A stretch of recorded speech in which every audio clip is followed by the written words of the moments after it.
Hey Stage 1, I'm here to talk to you about some addition and subtraction strategies that we've been learning during the year, and I'm going to talk through them with you before we move on to the next one. So what have we learned so far? We've learned how to do the jump strategy. That's where we use our number line and we can split our numbers and jump in sections. We know our split strategy, and I'm just going to talk through these strategies for us. So we know that we've got our jump strategy. Reminder that the jump strategy is when we use one of the numbers, and I'm using the bigger number. I'm doing that deliberately. I'm using the bigger number because then I have a smaller number to jump with. So we go from 48, and I'm going to split this into the tens and the ones. So I'm going to go 48, and I'm going to jump 20. Remember, we're looking at that tens column, so we're going 40 plus 20. 40 plus 20 is 60, so it must be 68. And then we're left with the 3. So we can do our 3 jumps. 1, 2, 3, so 68, 69, 70, 71 for our answer of 71. Remember, you can use the dots to help you track to plus your 3. So that's our jump strategy. Okay, making that look like a plus. Then we have our split strategy. Now the split strategy, we also need to know our knowledge of our place value. Our place value is knowing we've got our ones, our tens, and hundreds. So I've actually already split them for us. And how that we solve this? Now there's 2 ways that you can do it.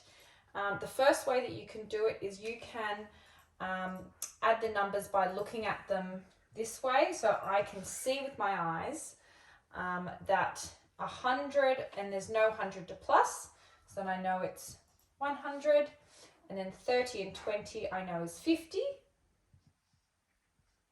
and then 4 and 2 I know is 6. Okay, that's one way of doing it. If you need to break it down further, this is the alternative way. So what we can do is we know that we can do 30 plus 20, which equals 50. We know we can do 4 plus 2, which equals 6. And the 100 doesn't need to be plus to anything. So we can go 100 plus 50 plus 6, which alternatively you can actually write that out to help you. If you want, you can go 100, so we're getting very low down here, 100 plus 50 plus 6, which is going to give us 156. Same answer. So those are the 2 ways of solving the split strategy.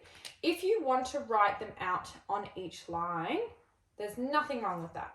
Okay, that's a really good way to actually help yourself visualize what you need to do. But if you can group them together this way, then that's fine as well. You just work with whatever is best for you. So we know that there's lots of different ways that we can solve stuff. Now, this is where it gets a little bit tricky with the split strategy.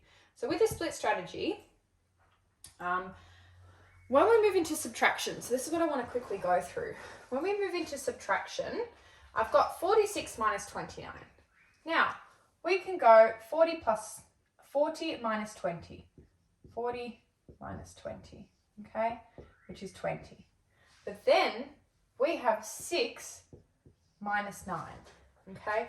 We can't do 6 minus 9. So this is where the split strategy is going to run you into some problems, okay?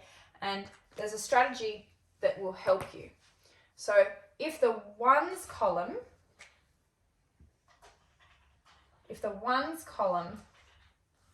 on the left is smaller than on the right, that's where you're going to run into problems. So what do we do? How do we do this? Now, there's something that I'm going to show you, which is called the inverse strategy.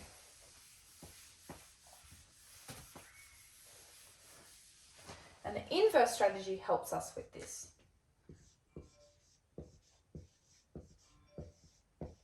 It's also in some places called the compensation strategy. So I'm just going to put that up here. It's also called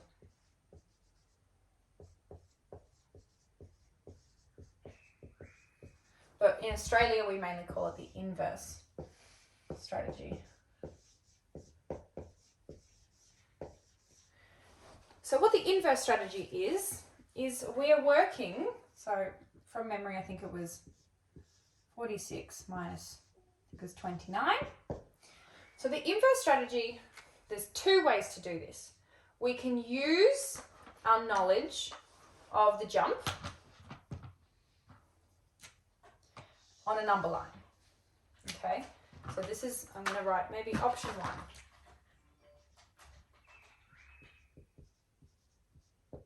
So option 1, we can use a number line.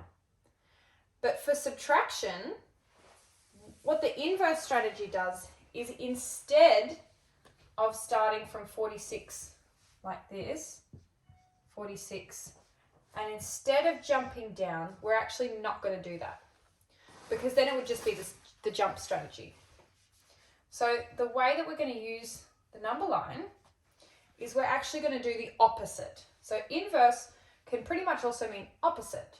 It's the opposite of what we're doing. So what is the opposite of jumping backwards on the number line? It's jumping forwards.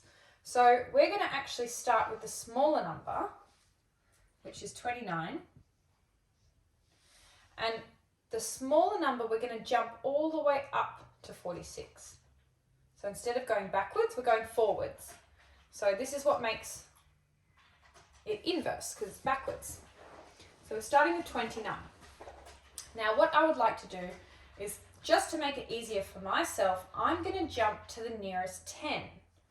Now to the nearest 10, we're at 29. So to get to the nearest 10, I just need to jump 1. And that's going to get me to 30. And from 30, I need to get to 46. So what you can do is you can jump, we know to get from 30 to 40, we can jump 10. And then to get from 40 to 46, we can jump 6. Or alternatively, if you've seen what I have seen as well, is what you can do is I'm going to jump my 1 to get to 30. And I know from 30 to 46 is 16 more. So it's a 10 and 6. So you can go 16, which will get you to 46. And the numbers at the top, this is what's going to help us. So we've added 1, we've added 10, and we've added 6, which is 1 plus 10 is 11, plus 6 is 17. And that's the answer there. And the same here, 1 plus 16 is 17. So 1 plus 16 is 17. Same thing, our answer is 17. So that's the inverse strategy. That's option 1. Option 2.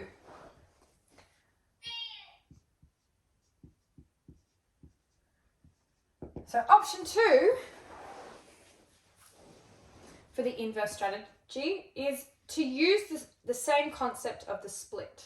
Okay, this is not as common, but you can do it. So what we're going to do is we're going to still start at 29. And instead of using a number line, we're actually just going to use our working out as we would for the split. So 29 plus 1 equals 30. And then now we've got 30. So we carry it down because this is the number we're at. Now 30, we can do the same thing where we plus 10. But I know that 30 to get to 46 is 16. And then I can add these numbers here in the middle. So I can go 1 plus 16 equals 17. So the answer is still 17. So if you prefer to write it out this way and then count the numbers you've added, you can do it that way, or you can use your number line to jump up. So that's why it's inverse, because we're jumping upwards. Okay, and that will also help you if the number that is smaller is quite a large number. So for an example, if you've got a really big number, like you've got 150 minus 95, starting at 95 is going to be much easier than trying to work backwards from 150 for some people. So that's why we use the inverse strategy.